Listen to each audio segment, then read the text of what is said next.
নমস্কার বন্ধুরা, আজ আমি একটা একদমই অন্যরকম স্বাদের রেসিপি নিয়ে এসেছি। ভিন্ন স্বাদের যাকে বলে। এই ধরনের রেসিপি তো অনেকেই জানেন, অনেকেই খেয়ে থাকবেন, কিন্তু এটা হয়তো বা গুটি কয়েকজন মানুষ খেয়ে থাকবেন। আর আমি যেটা এখন নিয়ে এসেছি সেটা তো একেবারে অসময়ের জিনিস। এটা এখন পাওয়া যায়ই না, একদম যায় না বললেই চলে। তা আমি সেই অসময়ে সেই জিনিসটা, এটা কি আপনাদেরকে দেখিয়ে দিই। এটা হচ্ছে আমের পাল্প। আমি আজকে আমের পাল্প দিয়ে বড়া বানাবো। যেটা আমরা তালের বড়া বানিয়ে থাকি, সেটা আজ আমি আম দিয়ে বড়া বানাবো। আর এখন এই নভেম্বর মাসে আম পাওয়া যায় না, এটা সত্যি কথাই।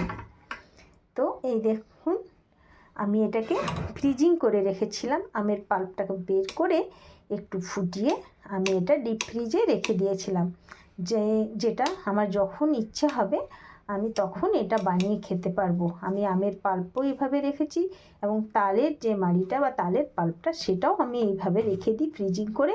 যখন যখন ইচ্ছে হয়, যখন খাওয়ার ইচ্ছে হয়, তখন আমি এটাকে বের করে আমার যতটা প্রয়োজন নিয়ে আবার রেখে দিই। তো চলুন, আজকে আমি আপনাদেরকে এই আমের মাড়ি বা পাল্প যাই বলবেন, এটা দিয়ে আজকে আমি আপনাদেরকে বড়া বানিয়ে দেখাবো। তো এই দেখুন, আমি এখানে আমের পাল্পটা নিয়ে নিচ্ছি। এটা আমি অনেকক্ষণ আগে বের করে রেখেছিলাম, কিন্তু শীতকাল এখনও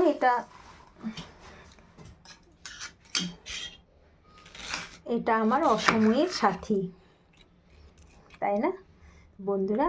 আপনারাও এইভাবে আমের পাল্পটাকে যেমনভাবে আমি বললাম ওইভাবে করে রেখে দেবেন।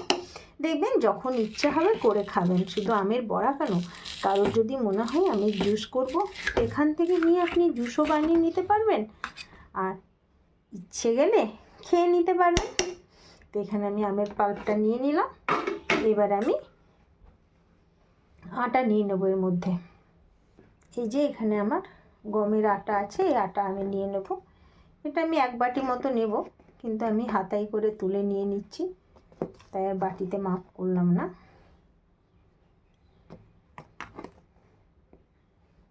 যে আমি এটা 4 হাতা মতো নিয়ে নিলাম। আমি নারকেল কোড়া এর মধ্যে এবার আমি নারকেল কোড়াটা দিয়ে দিলাম। নারকেল কোড়াতে দিতেই হবে, নারকেল কোড়া না দিলেও হয়, কিন্তু নারকেল কোড়া দিলে তার স্বাদটা একটু বেশি ভালো হয়।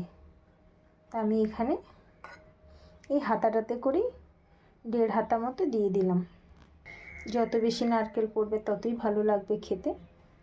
আমি একটা আন্দাজ মতো দিয়ে দিলাম, কারণ এইরকম করে আমি নারকেলটাই দেখুন এটাও কুড়ে ডিপ ফ্রিজে রেখে দিই, যাতে যখন যেটা মন হবে খেতে, কখনো মালাইকারি, কখনো এই যে বড়া বা আরও অন্য কিছু, তখন এই নারকেল কোড়াটা আমি খুব শীঘ্রই ব্যবহার করতে পারি। তাই আমি এটাকে ফ্রিজিং করে রেখে দিই। এখানে আমি স্বাদ মতো লবণ দিয়ে দেব। এই যে আমি এই হাতাটার মধ্যে 1 হাতা মতো আমি চালের গুঁড়ো দিয়ে দেবো। এটাই মুচমুচে স্বাদটাও আসবে, খেতেও ভালো লাগবে। না, 1 হাতা দেবো না, আমি একটু কমই দিলাম। একটু গোটা জিরে, যেটা প্রত্যেকটা বড়ার মধ্যে একটা একটা করে যদি পড়ে, একটা আলাদাই ফ্লেভার আসে এটাতে। আমি একটু গোটা জিরে দিয়ে দিলাম। এই দেখুন, এই চিনিটা আমি এর মধ্যে দিয়ে দিচ্ছি। এবার আমি এটার মধ্যে অল্প অল্প করে জল দিয়ে এটা মাখতে থাকবো। জায়গাটা মনে হচ্ছে আমার ছোট হয়ে গেল। অনেক দিন ধরেই হাজব্যান্ড বলছিল, তুমি আমের পাল্পটা ভরে রেখেছো, কবে করবে কবে করবে। সময়ই হচ্ছিল না। একদিন বের করলাম, আবার সময়ের অভাবে আবার ঢুকিয়ে দিলাম। তো আজকে ভাবলাম না, আজকে আমি করেই ছাড়বো। তাই আমি রেস্ট না নিয়ে আজকে আমি খাওয়া দাওয়ার পরে আমি এটাকে নিয়ে লেগে পড়েছি। তো দেখুন, আমার মাখা হয়ে গেছে প্রায়, আর জল লাগবে না। আর এর মধ্যে তো অনেক বরফ ছিল না, সেই বরফটা থেকেও তো জল বেরোচ্ছে। হাতটা আমার একেবারে ঠান্ডায় কি যাতা অবস্থা, আমি পারছি না। কিন্তু করতে তো হবেই। আরেকটা জিনিস দিয়ে দেব, সেটা হলো কিশমিশ। কিশমিশটা দিলে বেশ ভালো লাগে, মানে যত কিছুই আপনারা দেবেন ততই বেশি সুন্দর লাগবে। একটু কাজু হালকা করে গুঁড়ো করে দিতে পারেন। আর আমি আরেকটা জিনিস দেবো, সেটা হচ্ছে লবাদ। এই লবাদটা আমি খুঁজে বেড়াচ্ছিলাম। লবাদ দিলে জানেনই তো, লবাদের একটা আলাদাই গন্ধ আছে, যে গন্ধতে যে কোনো জিনিস আমরা পায়েস করি তো পায়েসটাও বেশি সুস্বাদু হয়ে যায়। তা আমি একটুখানি এর মধ্যে লবাদ দিয়ে দিলাম। এবার আমি এটাকে ভালো করে মেখে এবার আমি কড়াইটা বসিয়ে দিই।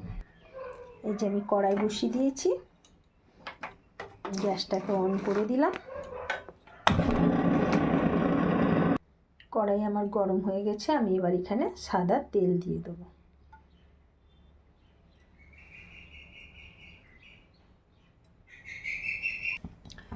তেল আমার গরম হয়ে গেছে, এবার আমি একটা একটা করে বড়াগুলো ছেড়ে দেব।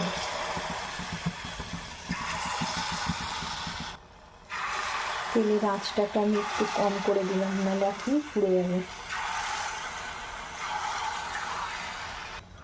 যে আমি বড়াগুলোকে একটা একটা করে ছেড়ে দিয়েছি, এটা আমার ভাজা হচ্ছে।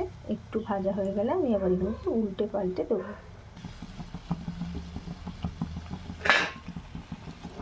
কিছু কিছু একটু লাল হয়েছে, কিছু কিছু এখনও সাদাই আছে। আর বিশ্বাস করবেন না বন্ধুরা, এটা এত মানে গন্ধ বেরোচ্ছে, এত সুন্দর একটা সিন্নির গন্ধ। কারণ সিন্নিতে যা যা পড়ে সবই তো দেওয়া হচ্ছে, শুধু কলাটা দিইনি। এখানে আমরা জিরে দিয়েছি, মৌরিও ব্যবহার করতে পারেন আপনারা।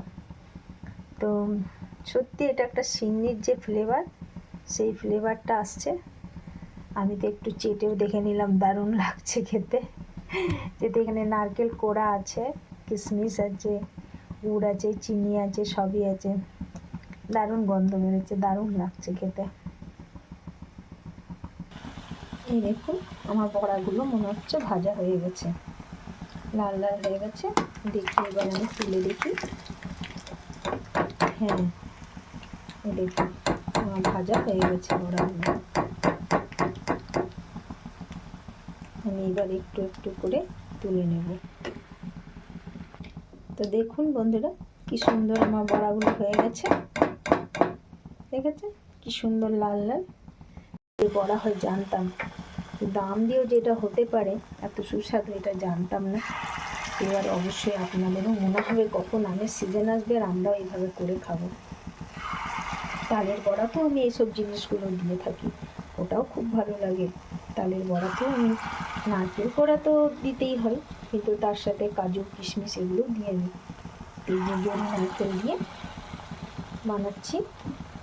আর এটা মৌরিরও একটা আলাদা ফ্লেভার, সেটা দিয়েও দারুণ গন্ধটা বেরোয়। অনেকেই তো মৌরি জিরে কিছু দেয় না, তবে কোনোদিন আপনি জিরে বলুন, অনেকের মনে হয় জিরে তো একটা মশলা কেমন লাগবে, কিন্তু না, গোটা জিরের একটা আলাদা ফ্লেভার আছে। যদি সেই ফ্লেভারটা আপনাদের ভালো লাগে তাহলে অবশ্যই আমি আপনাদেরকে বলছি খুব ভালো লাগবে, তাহলে করে দেখবেন।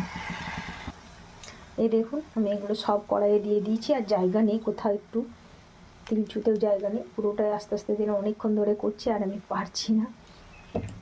আর এই যে পুরো বাটি ফাঁকা করে দিয়েছি।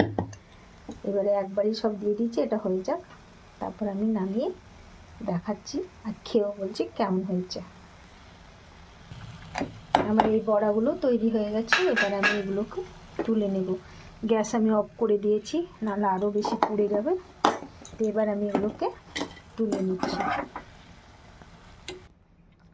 এই দেখো আমার এখানে গড়ি নারকেল আর মৌরি দিয়ে তৈরি এই বড়াগুলো আমি এখানে নামিয়ে রেখে নিয়েছি। আর এগুলো তো আগেকারগুলো আছেই। তাহলে বলুন আমার এই আমের বড়া রেসিপিটা আপনাদের কেমন লাগলো? খুব ইউনিক এবং খুব কালারফুল লাগছে না? নিশ্চয়ই আপনারাও ভাবছেন যে আমরা এতদিন কেন এই রেসিপিটা করতে পারিনি বা জানি না, শুনিনি কেন, তাই না? তো কী আছে, আজকে তো জেনে গেলেন, এবার থেকে আর এই ভুলটা করবেন না। পাকা আম বাড়িতে থাকলেই বাড়ি তৈরি করে বানিয়ে ফেলবেন ঠিক আমার মতো করে। এইভাবেই আমের বড়া। আরও হ্যাঁ, আমাকে তো এটা খেয়ে বলতে হবে কেমন হয়েছে। ভেতরটা দেখেছো কি সুন্দর কালার, একদম জুসি। তো এবার খুব গরম, এবার আমি খেয়ে বলছি।